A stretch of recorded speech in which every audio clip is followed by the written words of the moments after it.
Hola, ¿qué tal? Hello there. I'm Robert Martinez, State Historian of New Mexico, and this is New Mexico History in 10 minutes. In the aftermath of the U.S. Civil War, there were many lives that had been destroyed, and many of the men who fought in those wars needed to start a new life. Some from the North went south. They wanted the spoils of war to get wealthy on the wreckage of the South. And many started to look west as a place of opportunity to start a new life and to get wealthy in places like Texas, uh, California, Colorado, Arizona, and New Mexico. Two such men were Stephen Elkins and Thomas Catron, and they were lawyers, attorneys who were versed in U.S. law. Well, they saw in New Mexico a real opportunity in land, but also cattle, railroads, business, and exploiting local populations for their gain, their wealth. This was the Gilded Age.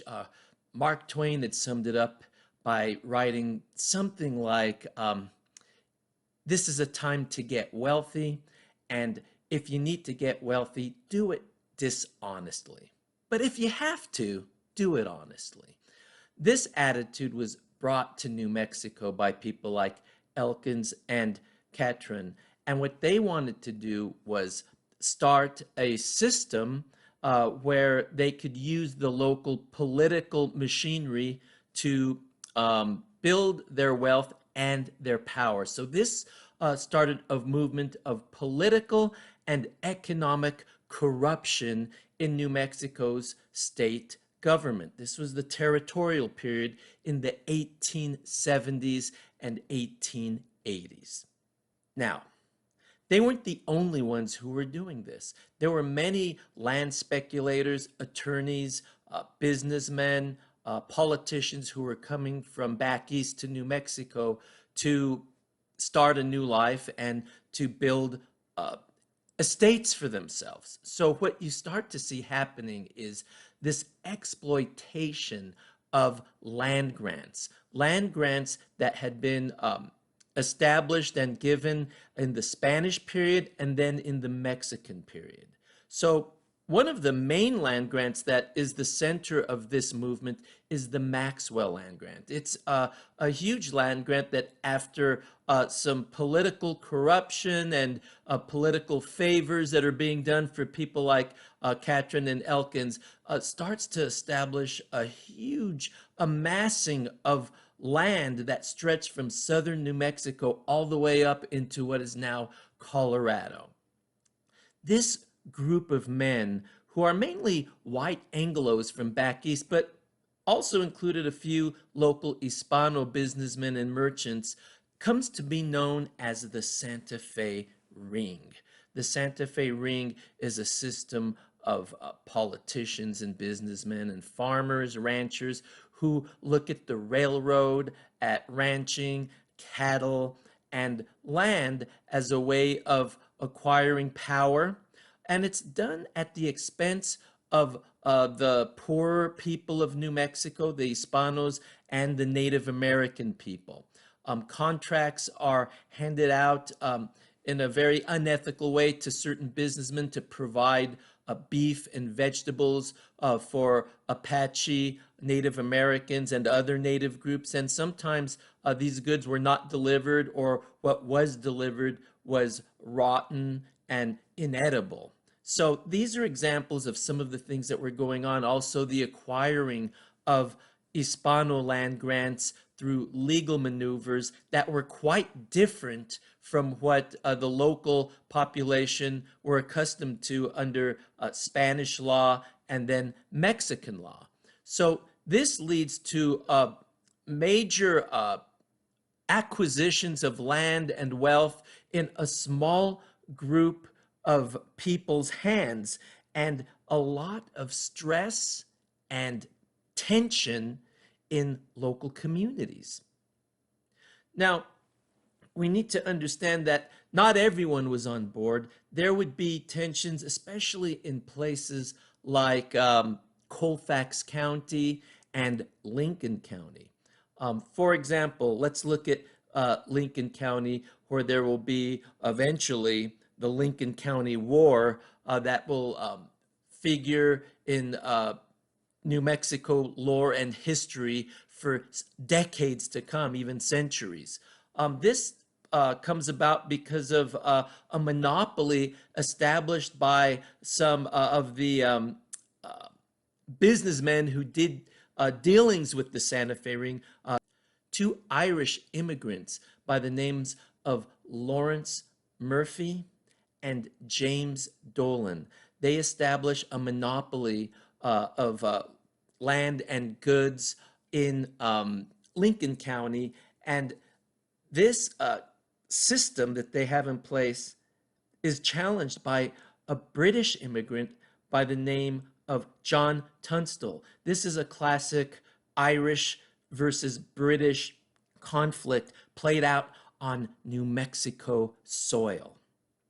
Ultimately, this leads first to tensions between these two factions, but by 1878, some very unsavory characters in the form of gangs start to be involved, and Tunstall is assassinated. He's assassinated in 1878, and he has his own group of gunmen who fight on his side. They're called the Lincoln County Regulators, and one of them is a guy by the name of William Bonney, also known as Billy the Kid.